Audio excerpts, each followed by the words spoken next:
যারা যারা এই ভিডিওটি দেখার জন্য ক্লিক করেছেন ভিডিওটিতে একটি লাইক দিয়ে কন্টিনিউ করার অনুরোধ জানাচ্ছি। আসসালামু আলাইকুম বন্ধুরা, বরাবর মতো আবারও সম্পূর্ণ নতুন একটি এনজিও ভিত্তিক নিয়োগ বিজ্ঞপ্তি নিয়ে আপনাদের মাঝে হাজির হয়েছি।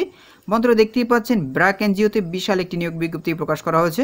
এখানে আপনারা বাংলাদেশের সকল জেলা থেকে ছেলে এবং মেয়ে উভয় প্রার্থী আবেদন করতে পারবেন। তো প্রিয় বন্ধুরা, এই সার্কুলারে কী কী পদ রয়েছে, কতগুলো পদ রয়েছে, কীভাবে আপনারা আবেদন করবেন, কত তারিখ থেকে কত তারিখ পর্যন্ত আবেদন করতে পারবেন, আজকের এই ভিডিওটির মাধ্যমে সম্পূর্ণ ধারণা দেওয়ার চেষ্টা করবো। এই জন্য ধৈর্য সহকারে পুরো ভিডিওটি দেখতে হবে।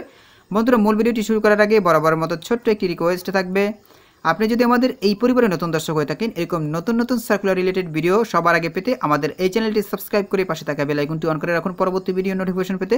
আর যারা সাবস্ক্রাইব করেছেন তাদেরকে অসংখ্য ধন্যবাদ। বন্ধুরা, প্রথমেই সার্কুলার দেখতে পাচ্ছেন পদের নাম দেওয়া রয়েছে ডেপুটি ম্যানেজার নেওয়া হবে HRIS অ্যান্ড সিস্টেম হিউম্যান সম্পদ বিভাগ। এখানে দেখতে পাচ্ছেন অবস্থান প্রধান কার্যালয়। পোস্ট করা তারিখ অর্থাৎ এই সার্কুলারটি প্রকাশ করা হয়েছে 16 জুলাই 2024 তারিখে। তো বুঝতেই পেরেছেন একদম নতুন একটি সার্কুলার। আবেদনের শেষ তারিখ দেখতেই পাচ্ছেন বন্ধুরা 27 জুলাই 2024 তারিখ পর্যন্ত এখানে আবেদন করতে পারবেন। এরপরে কিন্তু আপনারা এখানে আবেদন করতে পারবেন না। এখানে দেখতে পাচ্ছেন ব্র্যাক বাংলাদেশে প্রতিষ্ঠিত একটি আন্তর্জাতিক উন্নয়ন সংস্থা, যা বিশ্বব্যাপী বৈষম্য এবং দারিদ্র্যের মধ্যে বসবাসকারী 100 মিলিয়নেরও বেশি লোকের সাথে অংশীদারিত্ব করে, যাতে সম্ভাব্যতা উপলব্ধি করার টেকসই সুযোগ তৈরি করা যায়।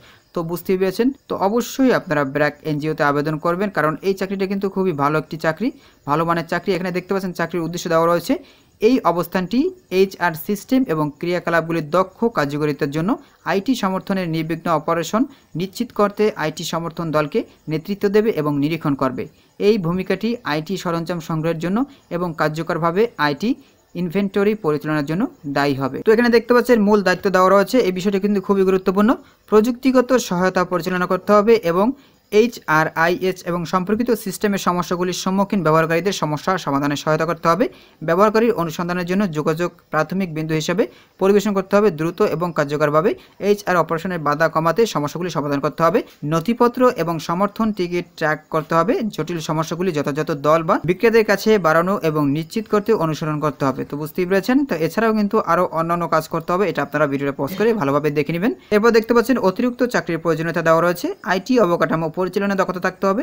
শক্তিশালী সমস্যা সমাধান ক্ষমতা প্রদর্শন এবং প্রযুক্তিগত সহায়তা দলগুলির সমন্বয় কার্যকর নেতৃত্ব দিতে হবে। এরপর দেখতে পাচ্ছেন সাংগঠনিক চাহিদা এবং বাজেটের সীমাবদ্ধতার সাথে ইকুইপমেন্ট ক্রয় সারিবদ্ধ করার জন্য একটি শক্তিশালী প্রযুক্তিগত বোঝার সাথে সংগ্রহ প্রক্রিয়া এবং বিক্রেতা ব্যবস্থাপনা দক্ষতা থাকতে হবে।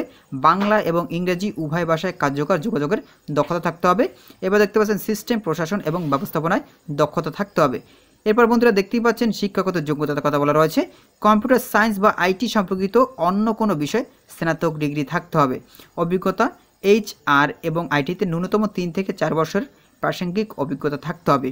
উপকারিতা অর্থাৎ কী কী সুযোগ সুবিধা রয়েছে এই চাকরিতে: উৎসব বোনাস রয়েছে, কন্ট্রিবিউটরি প্রভিডেন্ট ফান্ড রয়েছে, গ্র্যাচুইটি রয়েছে, স্বাস্থ্য এবং জীবন বীমা, মাতৃত্ব বা পিতৃকালীন ছুটি, সুস্থতা কেন্দ্র সুবিধা, ডে কেয়ার সুবিধা এবং অন্যান্য নীতি অনুযায়ী আপনাদের সুযোগ সুবিধা দেওয়া হবে। আশা করি আপনারা বুঝতে পেরেছেন।